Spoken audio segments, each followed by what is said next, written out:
Selamat pagi teman-teman semua.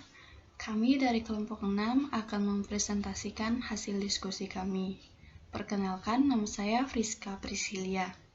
Di sini kami mengambil judul yaitu Analisis Pengaruh Financial Stability, Personal Financial Need, External Pressure, dan Ineffective Monitoring pada Financial Statement Fraud pada perusahaan sektor makanan dan minuman yang terdaftar di Bursa Efek Indonesia.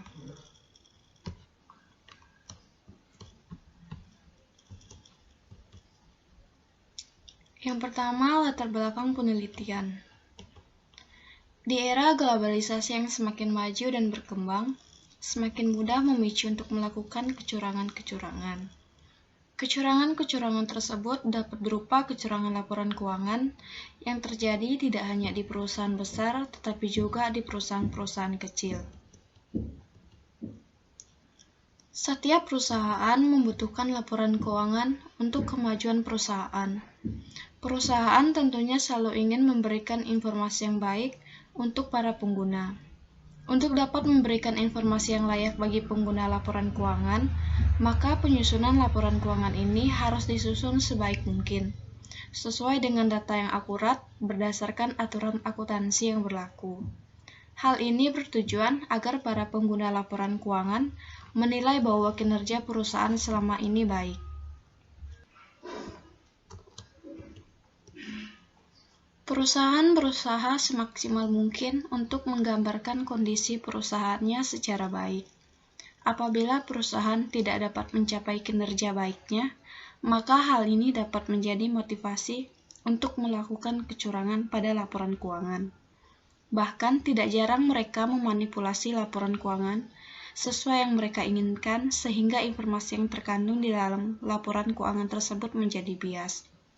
Informasi tersebut tentu saja menjadi informasi yang tidak valid atau tidak relevan untuk dipakai sebagai dasar dalam pengambilan keputusan karena analisis yang dilakukan tidak berdasarkan informasi yang sebenarnya.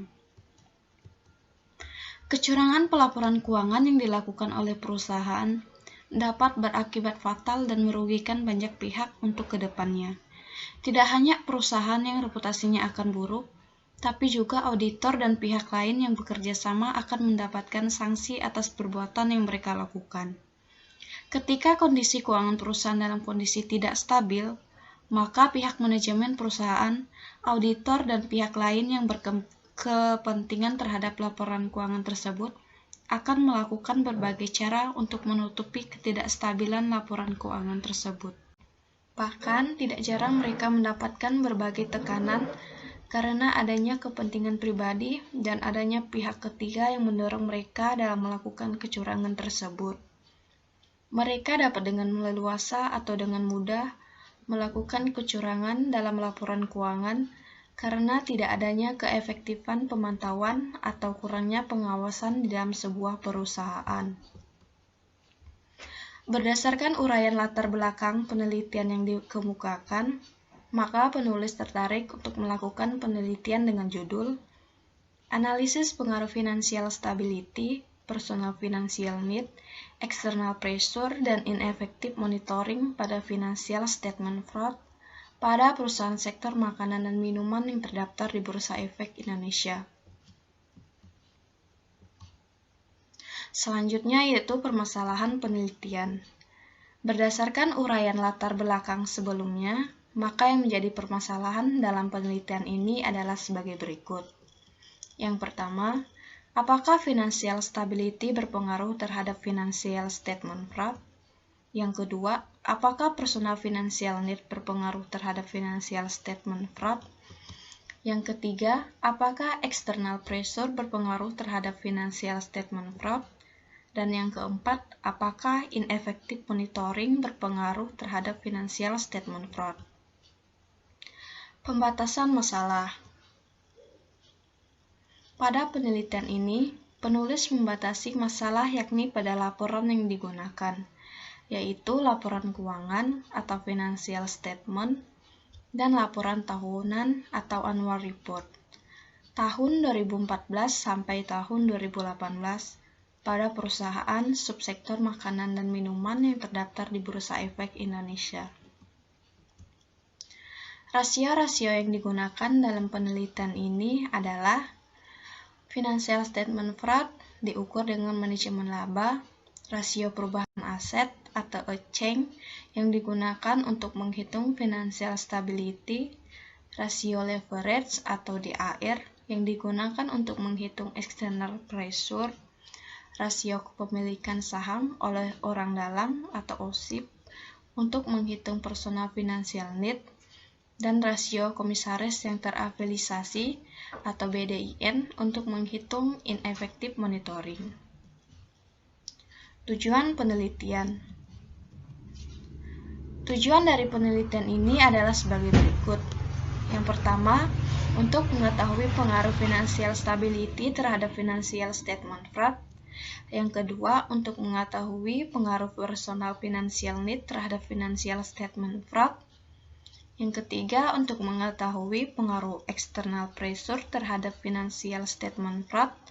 Dan yang keempat, untuk mengetahui pengaruh ineffective monitoring terhadap financial statement fraud.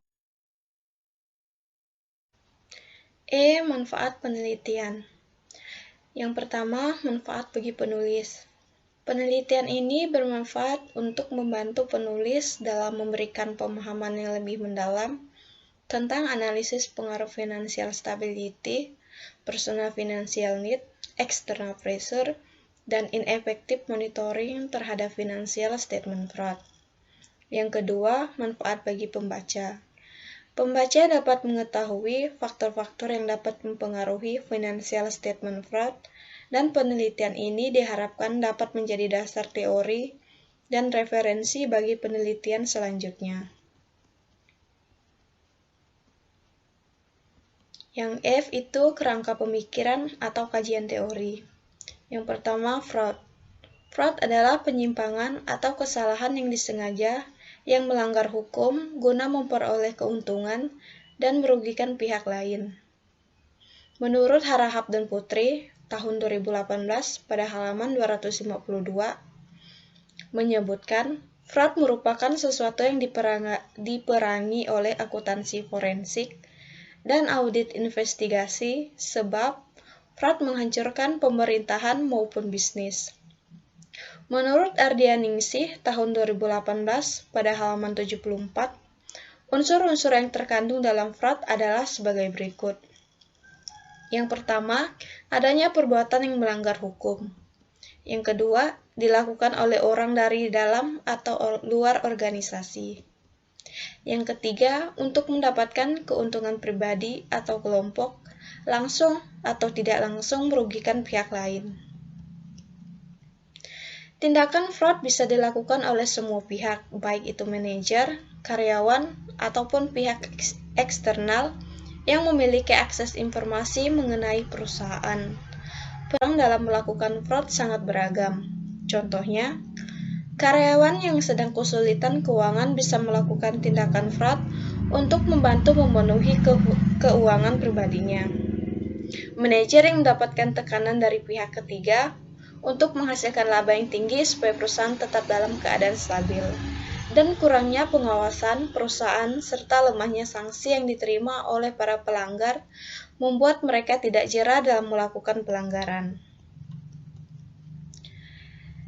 Selanjutnya, financial statement fraud.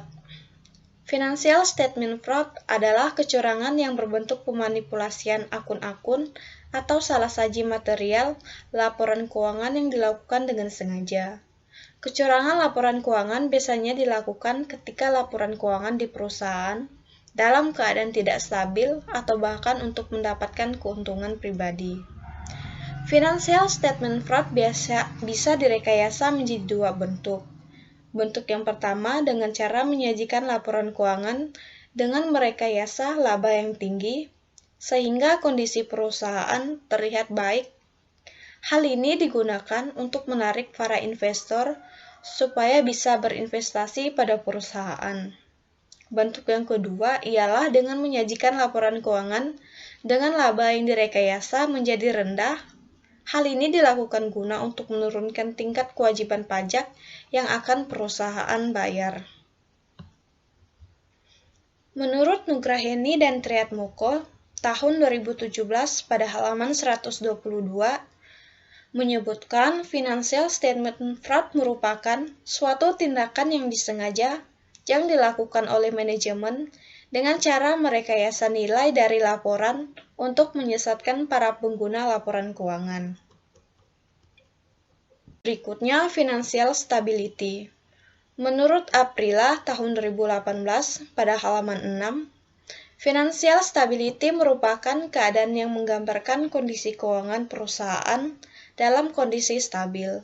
Ketika perusahaan dalam kondisi tidak stabil dan mengalami kerugian, biasanya pihak manajemen perusahaan akan selalu mencari cara untuk memaksakan supaya kondisi perusahaan terlihat stabil dan akan mendapatkan tekanan untuk memaksakan kondisi perusahaan dalam kondisi stabil. Saat keadaan perusahaan yang kurang stabil, namun manajer memaksakan perusahaan terlihat stabil dengan merekayasa laporan keuangan perusahaan, hal ini akan berdampak pada para investor dan pemasok yang akan mengambil keputusan untuk terus berinvestasi dan memasok bahan kepada perusahaan tersebut menjadi tindakan yang merugikan mereka. Hal ini karena laporan keuangan yang mereka gunakan menyediakan informasi yang tabu, sehingga bisa saja sewaktu-waktu perusahaan bisa mengumumkan kebangkrutan. Hal ini sudah sangat sering terjadi. Pemalsuan laporan keuangan yang berdampak kebangkrutan dan meninggalkan hutang-hutang yang tidak mampu dilunasi perusahaan. Berikutnya, personal financial need. Personal financial need erat hubungannya dengan hasrat ketamakan. Perasaan yang terus ingin mendapatkan lebih dari yang bisa didapatkannya. Sikap inilah yang mendorong seseorang untuk melanggar hukuman demi mendapatkan apa yang diinginkannya. Tindakan ini bisa saja dilakukan karyawan dengan menggunakan posisinya untuk mendapatkan keuntungan pribadinya. Menurut Setiawan dan kawan-kawan, tahun 2019 halaman 6, personal financial need merupakan kondisi di mana manajemen atau pihak yang memiliki kepentingan di dalam perusahaan terancam oleh kondisi keuangan perusahaan.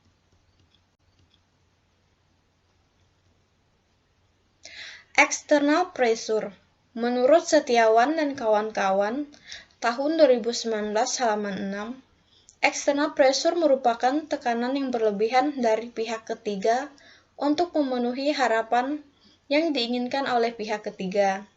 Ketika perusahaan dalam kondisi mengalami kerugian dan tidak menyanggupi hutang-hutangnya, maka pihak manajemen akan mendapatkan tekanan dari pihak kreditur untuk supaya perusahaan dapat menyanggupi membayar hutang, dan pihak manajemen akan meningkatkan tindakan kecurangan untuk dapat menunjukkan kesanggupan membayar. Baiklah, saya akan melanjutkan presentasi teman saya, Friska Priscilia. Saya Bernadetta Amila Pausi. Ineffective monitoring. Kurangnya pengawasan pada perusahaan dapat menjadi kesempatan dalam melakukan pelanggaran. Hal itu didorong oleh moral individual yang kurang baik, sehingga menimbulkan niat untuk melakukan kecurangan. Kesempatan dan potensi keberhasilan yang besar dalam melakukan kecurangan juga akan terjadi apabila kurangnya pengawasan pada perusahaan. Menurut Wahyuni dan Budi Wicaksono, tahun 2017, halaman 51, ineffective monitoring merupakan keadaan suatu perusahaan tidak memiliki unit pengawas yang efektif untuk memantau kinerja perusahaan. Baiklah, ini gambar kerangka pemikiran.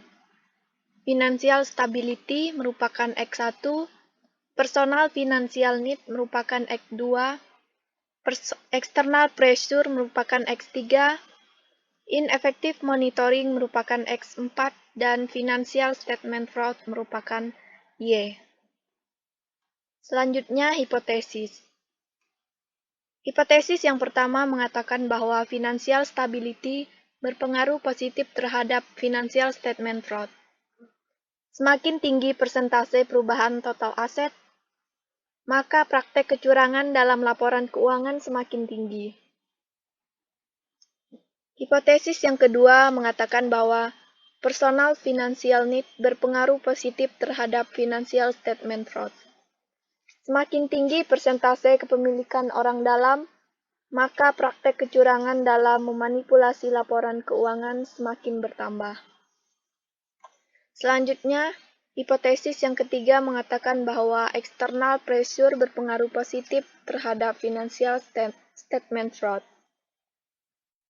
Semakin besar kewajiban yang dimiliki perusahaan, maka akan semakin besar kecurangan yang terjadi terhadap laporan keuangan, akibat dari perusahaan tidak sanggup membayar kewajiban karena tekanan dari kreditur. Hipotesis yang keempat mengatakan bahwa ineffective monitoring berpengaruh positif terhadap financial statement fraud. Semakin kecil rasio Dewan Komisaris Independen dalam perusahaan, maka semakin tidak efektifnya pengawasan yang ada di perusahaan, sehingga makin tinggi terjadinya kecurangan laporan keuangan. Selanjutnya, metode penelitian. Bentuk penelitian. Dalam penelitian ini, penulis menggunakan bentuk penelitian asosiatif dengan metode penelitian kuantitatif menggunakan 4 variabel independen yang terdiri dari financial stability, personal financial need, external pressure, dan ineffective monitoring terhadap satu variabel dependen, yaitu financial statement fraud. Definisi operasional variabel. Variabel independen atau X. Variabel independen yang pertama yaitu financial stability. Financial stability diukur menggunakan proksi tingkat pertumbuhan aset. Pertumbuhan aset dapat dihitung sebagai berikut menurut Rezkino dan Ansori tahun 2016 halaman 258. Exchange sama dengan total aset T dikurangi total aset T dikurangi 1 dibagi dengan total aset T dikurangi 1, di mana T adalah tahun. Selanjutnya, external pressure. Menurut Nugraheni dan Triatmoko tahun 2017, halaman 131, rasio leverage dapat dihitung dengan rumus debt to asset ratio, yaitu leverage sama dengan kewajiban dibagi dengan total aset. Personal financial need. Menurut Nugraheni dan Triatmoko tahun 2017, halaman 131, rasio kepemilikan saham oleh orang dalam atau OSIP dapat dihitung dengan rumus sebagai berikut, yaitu total pemilikan saham yang dimiliki oleh eksekutif dibagi dengan total saham yang beredar. Selanjutnya, ineffective monitoring. Menurut Nugraheni dan Triatmoko tahun 2017, halaman 131, rasio komisaris yang terafiliasi dapat dihitung dengan rumus sebagai berikut, di mana ineffective monitoring, yaitu BDIN, sama dengan total Dewan Komisaris afiliasi dibagi dengan total Dewan Komisaris. Selanjutnya, variabel dependen atau Y. Menurut Sugiono tahun 2017 halaman 39, variabel dependen atau terikat adalah variabel yang dipengaruhi atau yang menjadi akibat karena adanya variabel bebas. Variabel dependen dalam penelitian ini yaitu financial statement fraud. Menurut Nugraheni dan Triatmoko tahun 2017 halaman 122, financial statement fraud merupakan sebagai suatu tindakan yang disengaja dilakukan oleh manajemen dengan cara merekayasa nilai dari laporan keuangan untuk menyesatkan para pengguna. Menurut Aprilia tahun 2017 halaman 1477, Financial statement fraud seringkali diawali dengan adanya praktek manajemen laba. Tindakan manajemen laba yang disalahgunakan dapat berakibat pada tindakan kecurangan laporan keuangan. Manajemen laba dapat diukur melalui discretionary accrual yang dihitung dengan cara menyisihkan total accrual dan non-discretionary accrual dengan rumus sebagai berikut. DAIT sama dengan dalam kurung TAIT dibagi dengan AIT min 1 dikurangi dengan NDAIT. Selanjutnya, metode pengumpulan, pengolahan, dan penyajian data. Metode pengumpulan data yang digunakan yakni metode dokumenter yang berasal dari laporan-laporan keuangan atau laporan tahunan. Menurut Mahfiroh, Ardiani, dan Syapnita, tahun 2015 halaman 51, metode dokumenter adalah penggunaan data yang berasal dari dokumen-dokumen yang sudah ada. Selanjutnya, populasi dan sampel. Menurut Sugiono, tahun 2017, halaman 80, populasi adalah wilayah generalisasi yang terdiri atas objek atau subjek yang mempunyai kualitas dan karakteristik tertentu yang ditetapkan oleh peneliti untuk dipelajari dan kemudian ditarik kesimpulannya. Populasi dalam penelitian ini adalah perusahaan manufaktur, sektor makanan dan minuman yang terdaftar di Bursa Efek Indonesia periode 2014 sampai dengan 2018. Menurut Sugiono tahun 2017 halaman 80, sampel adalah bagian dari jumlah dan karakteristik yang dimiliki oleh populasi. Sampel yang diambil sebanyak 20 perusahaan dengan kriteria sebagai berikut. Pertama, perusahaan manufaktur sektor makanan dan minuman yang terdaftar atau listing di Bursa Efek Indonesia periode 2014 sampai dengan 2018. Yang kedua, perusahaan manufaktur sektor makanan dan minuman yang mempublikasikan laporan keuangan tahunan yang telah diaudit dan annual report dalam website Bursa Efek Indonesia selama periode 2014 sampai dengan 2018. Data secara keseluruhan tersedia dan terpublikasi selama periode 2014 sampai dengan 2018. Selanjutnya, teknik analisis data. Teknik analisis data yang digunakan dalam penelitian ini adalah statistik deskriptif dengan pengujian hipotesis menggunakan analisis regresi berganda. Menurut Subakyo dan Jarwanto tahun 2013 halaman 270, analisis regresi berganda untuk pengujian hipotesis dapat dihitung dengan rumus sebagai berikut. Y sama dengan alfa ditambah B1X1 ditambah B2X2 ditambah B3X3 ditambah B4X4 ditambah E, di mana Y merupakan financial statement fraud, alfa sama dengan konstata, B1, B2, B3, dan B4 sama dengan koefisien regresi masing-masing proksi, X1 merupakan financial stability, X2 merupakan personal financial need, X3 merupakan external pressure, X4 merupakan ineffective monitoring, dan E merupakan error. Selanjutnya, statistik deskriptif. Menurut Subakyo dan Jarwanto tahun 2013 halaman 1, statistik deskriptif merupakan bagian dari statistika yang mempelajari bagaimana mengumpulkan data, menyajikan dalam bentuk yang lebih mudah dan lebih cepat dipahami dan dimengerti.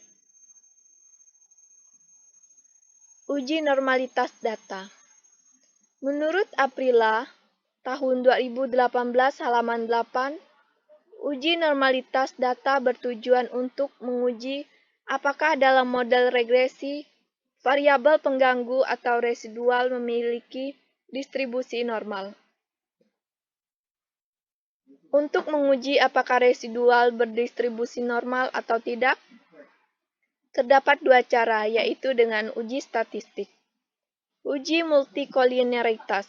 Menurut Aprila tahun 2018 halaman 8, uji multikolinearitas bertujuan untuk menguji apakah model regresi ditemukan dengan adanya korelasi antar variabel bebas atau independen.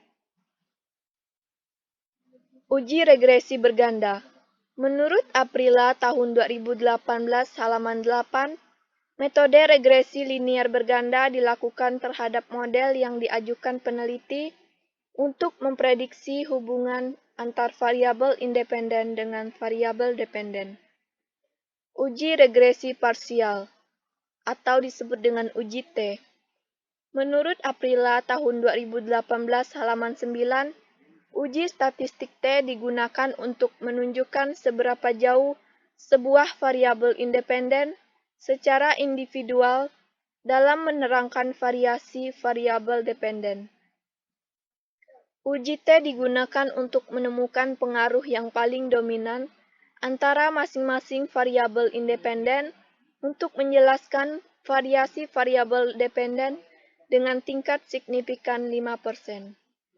Uji T digunakan untuk menguji atau membandingkan rata-rata nilai suatu sampel dengan nilai lainnya. Pengujian dilakukan dengan tingkat keyakinan 95% dengan tingkat signifikan alfa ditentukan sebesar 5% dengan degree of freedom atau dilambangkan dengan df sama dengan n dikurangi k. Sedangkan kriteria uji T adalah sebagai berikut. Yang pertama, jika T hitung lebih besar dari T tabel, maka HA diterima dan HO ditolak. Yang kedua, jika T hitung lebih kecil dari T tabel, maka HA ditolak dan HO diterima. Selanjutnya, uji kelayakan model atau uji statistik F. Menurut Aprila tahun 2018 halaman 9, pengujian ini bertujuan untuk menunjukkan apakah semua variabel independen yang dimasukkan dalam model mempunyai pengaruh secara bersama-sama terhadap variabel dependen dengan tingkat signifikan sebesar 5%. Maka kriteria pengujian sebagai berikut. Yang pertama, apabila nilai signifikan F lebih kecil dari 0,05, maka H0 ditolak. Artinya, terdapat pengaruh yang signifikan antara semua variabel independen terhadap variabel dependen. Yang kedua, apabila nilai signifikan F lebih besar dari 0,05, maka HO diterima. Artinya, semua variabel independen tidak berpengaruh terhadap variabel dependen. Uji koefisien determinasi. Menurut Aprila tahun 2018 halaman 9, koefisien determinasi digunakan untuk mengukur seberapa jauh kemampuan model dalam menerapkan variasi variabel independen. Nilai koefisien determinasi adalah antara 0 dan 1. Sekian presentasi dari kami. Mohon maaf jika ada kekurangan. Terima kasih.